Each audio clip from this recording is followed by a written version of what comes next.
तो hello friends, स्वागत है आपके चैनल अपने एच के स्टडी सीरीज में। मैं लेकर के आ गया हूँ फिजिक्स का सब्जेक्टिव क्वेश्चन जो रहने वाला है 2023 के लिए। जो वीवीआई एकदम मस्ट वीवीआई क्वेश्चन मैं पूरे बुक से छाट करके लाया हूँ। 23 क्वेश्चन जो जिसमें से 23 में से आपका 5 से 6 क्वेश्चन तो एकदम परफेक्ट टकरा ही जाएंगे। बिहार बोर्ड में छापा रहेगा यही सब क्वेश्चन जो मैं 23 क्वेश्चन लाया हूँ। तो इसे क्यों नहीं आप लोग याद कर लेते हो। मैं इसे समझा देता हूँ। देखिए कितना आसान आसान क्वेश्चन है, बस यही सब पूछता है और कुछ नहीं। समझे कि नहीं। अगर आप इस चैनल पर नए हो तो चैनल को सब्सक्राइब कर दीजिए एवं बेल आइकन को ऑल पर दबा दीजिए, क्योंकि इसी तरह का आपको वीडियो मिलता रहे और देखते रहिए एच के स्टडी सीरीज। चलिए पहला नंबर जो क्वेश्चन यहाँ से चालू होता है हमारा, वो देखिए पहला नंबर क्वेश्चन में कह रहा है कि एलईडी क्या है, इसका उपयोग भी बताए। ठीक, ऐसा ही सेम क्वेश्चन आपसे पूछा जाएगा। तो एलईडी क्या है, तो यहाँ साफ साफ लिख दिया गया है। देखिए एलईडी एक ऐसी युक्ति है जो वैसिंग बैटरी की विद्युतीय ऊर्जा को विकिरण ऊर्जा में परिवर्तन करती है। ठीक, इतना इतना को बस इतना, अगर इतना खाली एलईडी पूछेगा तो इतना ही लिख देना है आपको। ठीक है ना। अगर उपयोग पूछेगा तो उपयोग में थोड़ा नीचे आना है। देखिए नीचे उपयोग लिख करके ऐसे डैश देना है यहाँ से ना। एक में देखिए इसका उपयोग प्रकाशीय कंप्यूटर मेमोरी में प्रवेश के लिए किया जाता है। ठीक, इतना इसको लिख देना है पूरा। ठीक, उसके बाद में सेम जैसे मैंने बनाया हो नोट्स वैसे ही आपको ही लिखना है वहाँ पे, तभी जाके आपको 2 नंबर या 5 पूरा फुल्ली मार्क्स मिलेगा। ठीक, देखिए ऐसे ही फिर दूसरा में लिख देना है कंप्यूटर तथा कैलकुलेटर के अंक तथा शब्द प्रदर्शन में एलईडी का प्रयोग किया जाता है। ठीक, इतना लिख देना है और थोड़ा सा नीचे और इसे भी लिख सकते हैं, इसका उपयोग रिमोट कंट्रोल में किया जाता है। ठीक, देखिए अब दूसरा नंबर जो क्वेश्चन है हमारा क्या है। ये सब आपको विश्वास नहीं हो रहा है कि मैंने कहाँ से क्वेश्चन लाया, तो आप क्वेश्चन बैंक को उठा कर देख लीजिएगा। ये सारे क्वेश्चन बोर्ड में पूछ चुके हैं। तो ये बहुत ही यही क्वेश्चन है, इसे आप ज़रूर याद कीजिए। वहाँ पे आपको ज़रूर मिलेगा देखने के लिए। बिहार बोर्ड में जब जाइएगा आप परीक्षा एग्जाम में तो मिलेगा। देखिए दूसरा नंबर क्वेश्चन है डायोड को वाल्व क्यों कहा जाता है। ठीक, तो क्यों कहा जाता है, तो यहाँ आंसर में लिख दिया गया है यहाँ से। डायोड एक ऐसी व्यवस्था है जिसमें धारा एक ही दिशा में प्रवाहित हो सकती है, इसलिए डायोड वोल्ट कहा जाता है। ठीक है ना, डायोड वोल्ट कहा जाता है। तो उसके बाद में किसी भी वाल्व का कार्य, चाहे क्रैल ट्यूब का वाल्व हो या हृदय का वाल्व हो, उसी को इंग्लिश में लिखा है इनडायरेक्शनल वेट ही होता है।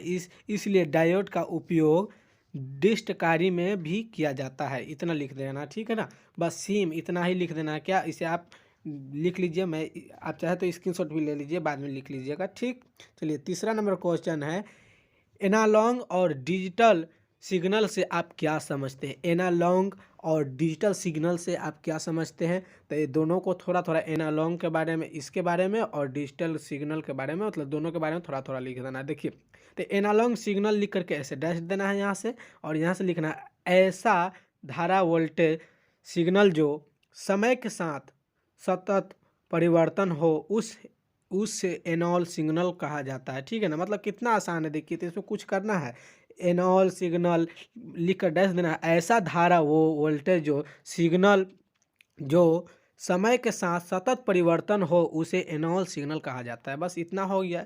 अगर एक खाली एनॉल सिग्नल पूछेगा तो इतना है, और इसका तो फिर डिजिटल सिग्नल भी पूछा है तो यहाँ से होगा डिजिटल। देखिए डिजिटल सिग्नल यहाँ से लिख देना है ऐसे। आपको डिजिटल सिग्नल सेम हूबहू ऐसे ही लिखना है आपको। ऐसे सिग्नल जिनके द्वारा वोल्टेज के लिए दो दो अंक 0 और 1 हो उसे डिजिटल सिग्नल कहते हैं। ठीक, इतना लिख देना, बस हो गया 2 नंबर फिक्स। ऐसे ही आपसे क्वेश्चन बोर्ड में पूछे जाएंगे। ठीक है ना मेरे भाई, इसे देखते रहिए। तो अगला चौथा नंबर क्वेश्चन है सूक्ष्म तरंगे क्या है। सूक्ष्म तरंगे, सूक्ष्म मतलब का वही होता है, सूक्ष्म का मतलब छोटा। तो सूक्ष्म तरंगे क्या है, तरंग से पूछा है। तो सूक्ष्म तरंग एक प्रकार का इलेक्ट्रोमैग्नेटिक रेडिएशन है। ठीक, जैसे रेडियो, सूक्ष्म तरंगे, परावैंगनिक किरण, एक्स रे इत्यादि, ये सब लिख देना है आपको। ठीक है ना, मतलब देखिए कितना आसान आसान दिया गया है। सूक्ष्म तरंगे प्रकाश का इलेक्ट्रॉन मैग्नेट रेडिएशन, जैसे रेडियो, जैसे यहाँ से लिख देना है रेडियो, सूक्ष्म तरंगे, परावैंगनिक किरण, एक्स रे इत्यादि। ठीक, चलिए इस पर 2 नंबर आपको पूरा मिलेगा। ठीक, कितना आसान आसान क्वेश्चन है, यही सब पूछते हैं, ज़्यादा भारी भारी क्वेश्चन नहीं पूछते। कोई कहता है अरे ये 2 पेज 4 पेज ये सब कुछ नहीं लिखना है, ठीक है ना मेरे भाई। देखिए ग्राउंड तरंगे भू तरंग क्या है, ग्राउंड तरंग पूछे या भू तरंग यानी कि पृथ्वी, भू तरंग क्या है, तो इसी का नाम है दूसरा, ग्राउंड तरंग का नाम ही भू तरंग है। इसे हर बनाने के बाद कोई नहीं है, आपको टेंशन लेना नहीं है। देखिए तो यहाँ से लिख देना है, यहाँ आंसर आंसर नहीं लिखा गया है, यहाँ आंसर होता, थोड़ा मिस है, कोई बात नहीं है। यहाँ पे जो होता ना, यहाँ से पीएन ट्रांसमीटर के एंटीने से रिवर्सर के एंटीन तक पृथ्वी की सतह को स्पर्श करते हुए सूक्ष्म तरंगे को भूतरंग कहा जाता है। बस 2 लाइन लिख देना है आपको, इसे आप स्क्रीनशॉट लीजिए और कॉपी में नोट कर लीजिए और इसे याद कर लीजिएगा, ठीक है ना। देखिए 6ठा नंबर क्वेश्चन जो है हमारा, स्काई तरंग आकाशीय तरंग क्या, एकदम वीवीआई है ये पूरा, एकदम वीवीआई, ये सब पूछेगा ही पूछेगा, ठीक है ना।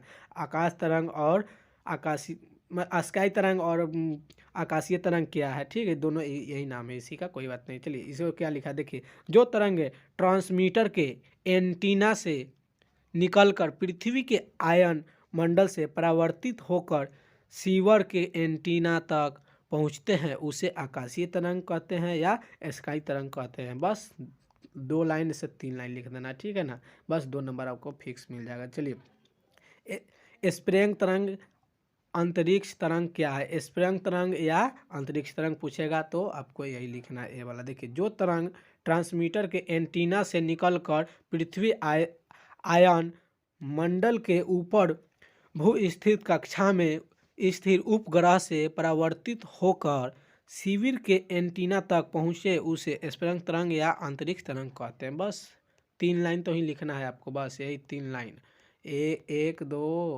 2 3, बस हो गया 3 लाइन। देखिए जो तरंगे ट्रांसमीटर के एंटीना से निकलकर पृथ्वी के आयन मंडल के ऊपर भू स्थित कक्षा में स्थित उपग्रह से परावर्तित होकर शिविर के एंटीना तक पहुंचते हैं उसे स्पेरिंग तरंग कहते हैं। बस इतना लिख देना, हो गया खत्म।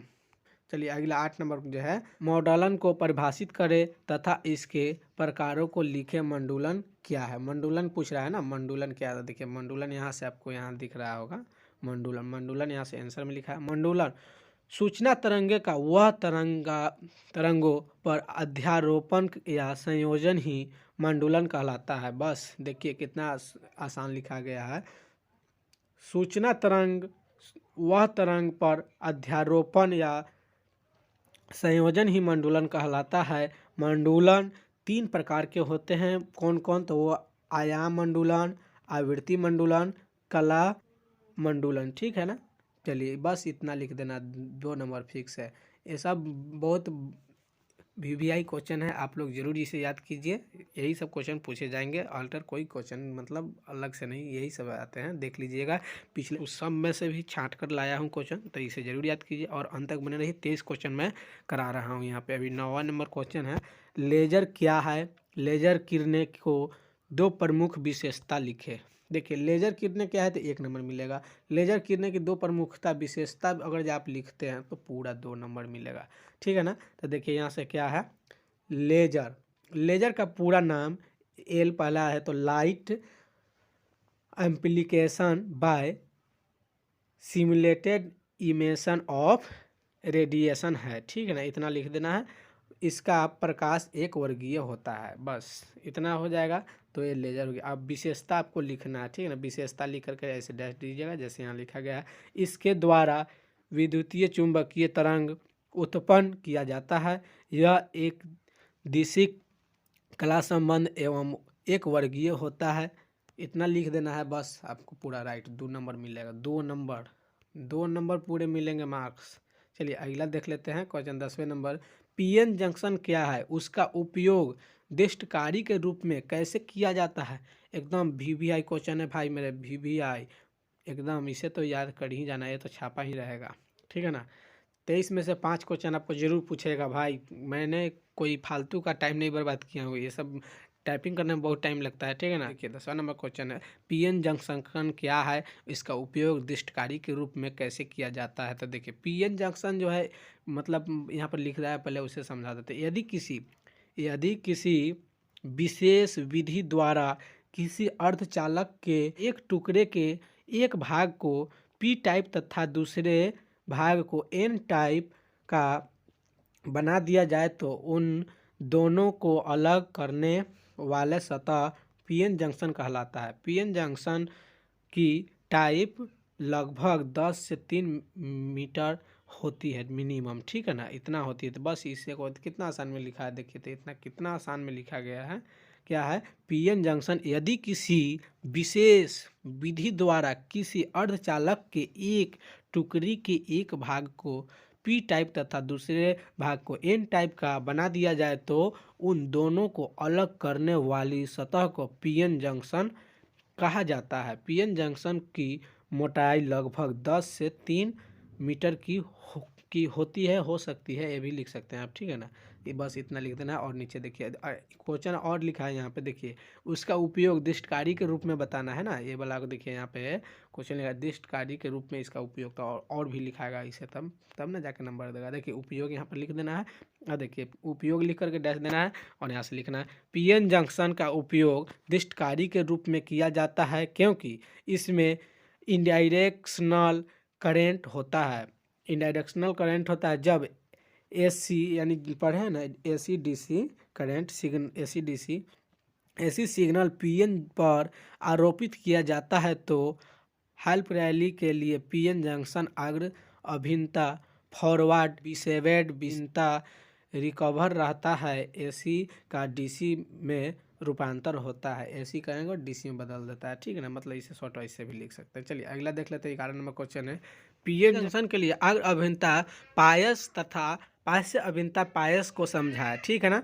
तो यहाँ से आंसर यहाँ लिखा गया अग्र अभिन्नता फॉरवर्ड व्यूज जब पीएन जंक्शन डायोड के पी सिरों को बढ़ाए बैटरी के धन से तथा एन सिरे को ऋण ध्रुव से जोड़ा जाता है तब इस अग्र अभिन्नता में संयोजित कहते हैं, ठीक है ना। यहाँ से इसे लिख देना पूरा, ठीक। उसके बाद थोड़ा अब यहाँ तो ये तो अग्र अभिन्नता हो गया ना, यहाँ से देखिए ये जो अभिन्नता यहाँ से दिया गया है तो इसे यहाँ पर लिख दिया, ठीक। अब यहाँ से क्या एक और है ना, यहाँ से लिखा है पश्य अभिन्नता तथा, यहाँ लिखा ना पश्य अभिन्नता, तो इसके बारे में भी तो थोड़ा सा लिखना है ना, वर्णन करना है। देखिए पश्य अभिन्नता रिवर्स व्यूज जब पीएन जंक्शन डायोड के पी सिरे को बढ़ाए बैटरी के ऋण ध्रुव से तथा एन सिरे को धन ध्रुव से जोड़ा जाता है तब इसे उत्क्रमण या पश्य अभिन्नता में संयोजित कहा जाता है। बस इतना लिखना है। देखिए ये सेम एक दूसरा के उल्टा है। इसमें क्या है, अग्र अभिन्नता फॉरवर्ड बेसिक जब पीएन जंक्शन डायोड के पी सिरे को बढ़ाए बैटरी के इसमें धन ध्रुव से जोड़ना है, यहाँ पर जो है बढ़ाए बैटरी को धन ध्रुव से जोड़ना है तथा एन सिरे को ऋण ध्रुव से जोड़ना है, ठीक। तो उसी प्रकार इसी को उल्टा लिख देना, सेम यही कंडीशन है। देखिए जब पीएन जंक्शन को डायोड को पी सिरो को बढ़ाए बैटरी को ऋण से जोड़ा जाता है और यहाँ इसमें एन को धन से जोड़ा जाता है, तो बस उल्टा थोड़ा सा लिख देना, एक याद हो जाएगा तो ये भी बस कुछ नहीं करना, ठीक है ना। तो इसे उत्क्रमणीय पश्य अभिन्नता संयोजित कहा जाता है। हो गया। चलिए अगला क्वेश्चन देख लेते हैं। 12 नंबर क्वेश्चन है, दृष्टकारी क्या है? दृष्टकारी किसे कहते हैं, ऐसे भी पूछ सकता है। दृष्टकारी को समझाए, ये भी पूछ सकता है। मतलब क्वेश्चन तो यही रहेगा, लेकिन इसे थोड़ा सा पूछने का तरीका अलग रहता है, तो घबराना नहीं है आप लोग को।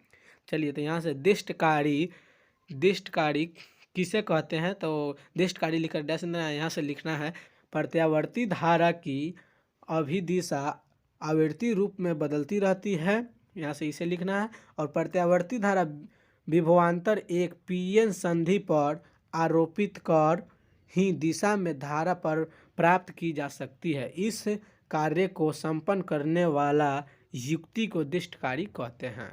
बस 3 लाइन फिर से मैं बता दूं, प्रत्यावर्ती धारा की अभिदिशा आवर्ती रूप से बदलती रहती है, मतलब उसका बराबर बदलते रहेगा, कभी बड़ा होगा कभी छोटा रहेगा, बदलते रहेगा, आवर्ती रूप से बदलते रहेगा। प्रत्यावर्ती विभवांतर पीएन संधि पर आरोपित एक ही दिशा में धारा प्राप्त की जा सकती है। इस कार्य को संपन्न करने वाली युक्ति को दृष्टकारी कहते हैं। बस हो गया 2 नंबर फिक्स। ये भी VVI क्वेश्चन। चलिए 13 नंबर क्या है क्वेश्चन, देखिए ये सब सारे क्वेश्चन पूछे गए हैं बोर्ड एग्जाम में, ये नहीं कि फालतू को मैं कुछ लेकर के आया और पढ़ा रहा हूँ, ऐसा बात नहीं है। चलिए तो इसे जरूर याद कीजिए। मैं यहाँ पे थोड़ी ना लिखा हूँ BSc 2017-18, ये सब काहला लिखेंगे। जब बोर्ड में पूछा है 17 में कि 18 में आप देख लीजिएगा ना खुद जा कर के कि कितना में पूछा है, 2018 में है या 17 में। ये सब बोर्ड मॉडल का ही क्वेश्चन है, ऐसा बात नहीं है, ठीक है ना। तो उतना टाइपिंग में नहीं करता हूँ। चलिए यहाँ पर देखें, प्रकाश उत्सर्जक डायोड एलईडी क्या है, इसका उपयोग बताएं। एलईडी वाला ऊपर बताया था, वो भी लिख सकते हैं थोड़ा सा, और प्रकाश के बारे में थोड़ा सा लिखना। चलिए इसका नेक्स्ट इस पर आंसर होगा, नीचे देखिए दूसरा पेज पे है। तो प्रकाश आंसर में दिया है यहाँ से, प्रकाश उत्सर्जक डायोड एलईडी लिख करके आपको फिर ऐसे ही डैश देना, जो पूछेगा ना उतना थोड़ा यहाँ से डैश दे करके तब यहाँ चालू कीजिएगा।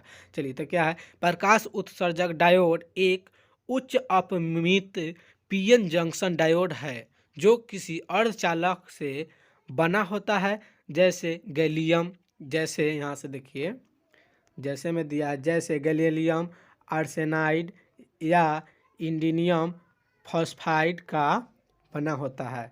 ये सब लिख दीजिएगा, बस आपको 2 नंबर मिल जाएगा। और थोड़ा उपयोग भी पूछा था ना, देखिए क्वेश्चन पहले देखना है क्या कर रहा है, इसका उपयोग, यहाँ से इसका उपयोग, तो उपयोग भी बताना है ना, जो पूछेगा उतना कीजिए ना। और इतना कि 4 पेज लिख दिए कुछ वैसा वैसे लिखिएगा तो पगलाइए जाएगा एग्जामिनर देखने वाला, वैसे नहीं देखना। चलिए यहाँ से क्या है, इसका उपयोग ताप दीपल बल्बों में किया जाता है, ठीक। और दूसरा एक आध मतलब कम से कम 2-3 लिखिएगा जरूर। इलेक्ट्रॉनिक युक्ति जैसे म्यूजिक सिस्टम, कैलकुलेटर आदि में इसका उपयोग किया जाता है, ठीक। इतना लिख देना है, आपको 2 नंबर मिल जाएगा। पीएन जंक्शन का 2 उपयोग कौन कौन से हैं, पीएन जंक्शन का 2 उपयोग कौन कौन है। तो पीएन जंक्शन का भी मैं कितना उपयोग बता दिया, आप कुछ भी लिख सकते हैं। पीएन जंक्शन के 2 उपयोग निम्नलिखित है, ऐसे लिख कर डैश देना है, यहाँ से को लिख देना है डिष्टकरण एवं संसूचन, ठीक। बस इसी में हो जाएगा आपका एकदम 2 नंबर फिक्स, इसी को लिख देना है। आप स्क्रीनशॉट लेते जाइएगा जितने मैंने क्वेश्चन करा रहा हूँ, क्योंकि ये सब बहुत इंपॉर्टेंट क्वेश्चन है आपके बोर्ड के लिए। चलिए 15 नंबर क्वेश्चन है, ऐसे 3 पदार्थों का नाम लिखे जिनकी प्रतिरोधकता ताप बढ़ाने पर घटती है। कोई कोई का ताप बढ़ाइएगा ना तो बढ़ ही जाएगा, और इसमें घटने वाला पूछ रहा था, जैसे कार्बन, सिलिकॉन तथा जर्मेनियम, ये सब में जब ताप बढ़ाइएगा ना, तो जब ताप बढ़ाइएगा तो वह घटने लगता है। तो क्या प्रतिरोधकता घटता है, क्या घटता है, तो इसका प्रतिरोधकता ताप बढ़ाने पर घटता है, ठीक। कार्बन का, सिलिकॉन का तथा जर्मेनियम का, तीनों का राइट आंसर हो जाएगा, ठीक। बस 2 नंबर, ऐसे भी क्वेश्चन पूछ देते हैं 2 नंबर, देखो कितना आसान है। कहाँ से क्वेश्चन पूछ देगा ये कोई मालूम नहीं है, लेकिन इसे आप जरूर नोट कीजिए, क्योंकि ये एक क्वेश्चन से जरूर 5-6 आपको क्वेश्चन पूछे जाते हैं, ये चैप्टर से बढ़िया एकदम है। चलिए 16 नंबर क्वेश्चन है, पीएन टाइप का अर्धचालकता बनाने के लिए प्रयुक्त किए जाने वाले 3 अपद्रव्यों के नाम लिखिए। देखिए 3 अपद्रव्यों के नाम बोल रहा है, तो नाम बस थोड़ा सा नहीं लिख देना है, इंडियम, एसुमिलियम तथा गैलीलियम, बस हो गया। यहाँ पे 2 नंबर आपको मिल जाएगा पूरा। इतना जितना कहे क्वेश्चन उतना ही लिखना है, ना कि एक बारे में पूरा है खिस्सा कहानी लिख देना है। समझ में आ रहा है शायद हमारी बात, देखते रहिए आप लोग HK स्टडी सीरीज, ठीक। और चैनल को सब्सक्राइब कीजिए, हम बेल आइकन को ऑल पे दबाइए, क्योंकि इसी तरह का आपको वीडियो मिलता रहा। चलिए अगला देख लेते हैं। 17 नंबर क्वेश्चन है, 23 में बताने वाला था ना, अंत तक बने रहिएगा। के तथा एन टाइप के अर्धपरागम्य या बहुसंख्या आवेश वाहक क्या क्या होते हैं, मतलब क्या क्या होते हैं, तो वो बस कुछ नहीं लिखना है, बस थोड़ा सा एक लाइन में आंसर। होल होते हैं तथा इलेक्ट्रॉन मुख्य होते हैं, बस उसके बारे में क्या होते हैं मतलब कैसा होता है, तो वह होल होते हैं तथा इलेक्ट्रॉनिक मुख्य होते हैं, बस 2 नंबर फिक्स। इतना लिख दीजिए 2 नंबर। ये थोड़ी है कि इतना बड़का बड़का पूछेगा क्वेश्चन, एकदम छोटा छोटा ही क्वेश्चन पूछता है, डाउट में डाल देता है, लेकिन आपको याद ही नहीं होगा। लेकिन यहाँ से देख लीजिएगा तो याद हो जाएगा ना। मैं पूरे क्वेश्चन पूरे किताब में से मैंने छांट कर लाया हूँ, 23 को लाया है आपका क्वेश्चन। चलिए 18 नंबर क्वेश्चन है, सूक्ष्म तरंगे क्या है। सूक्ष्म तरंगे के बाद ऊपर थोड़ा सा हुआ था, लेकिन उसे भी लिख सकते हैं, पर इसमें थोड़ा चेंजिंग है। देखिए सूक्ष्म तरंगे एक प्रकार का इलेक्ट्रोनोमैग्नेटिक रेडिएशन है, जैसे रेडियो, सूक्ष्म परावैंगनी किरण तथा रे इत्यादि। शायद यही डबल हो गया है क्या, वो आप देख लीजिएगा, ऊपर ऐसे लिख दिया है तो यहाँ पर मैंने समझा दिया। सूक्ष्म तरंगे प्रकाश इलेक्ट्रोमैग्नेटिक रेडिएशन है, जैसे रेडियो, सूक्ष्म तरंगे, परावैंगनी किरण, रे इत्यादि, ठीक। ऐसे लिख दीजिएगा मात्रम, बस इतना सा 2 नंबर मिल जाएगा आपको। तो आपका क्वेश्चन यहीं पे समाप्त कर देते हैं, क्योंकि ऐसे नीचे वाला जो है ना ये डबल क्वेश्चन हो गए हैं, तो इसे मैं नहीं बताऊंगा, क्योंकि एक ही क्वेश्चन को डबल क्या बताऊँ। आप चाहे तो इसे देख सकते हो, यहाँ से स्क्रीनशॉट ले लो, इसे तो याद कर ही जाना है, ये सब क्वेश्चन पूछेंगे। देखिए, चलिए इसी के साथ हमारे साथ अंत तक बनने के लिए आपका धन्यवाद, और देखते रहिए एच के स्टडी सीरीज। अगर अभी भी आपने लाइक नहीं किया है, सब्सक्राइब नहीं किया चैनल को, तो कर दीजिए, क्योंकि इसी तरह का वीडियो आपको मिलता रहेगा एच के स्टडी सीरीज पे। तब तक के लिए बाय।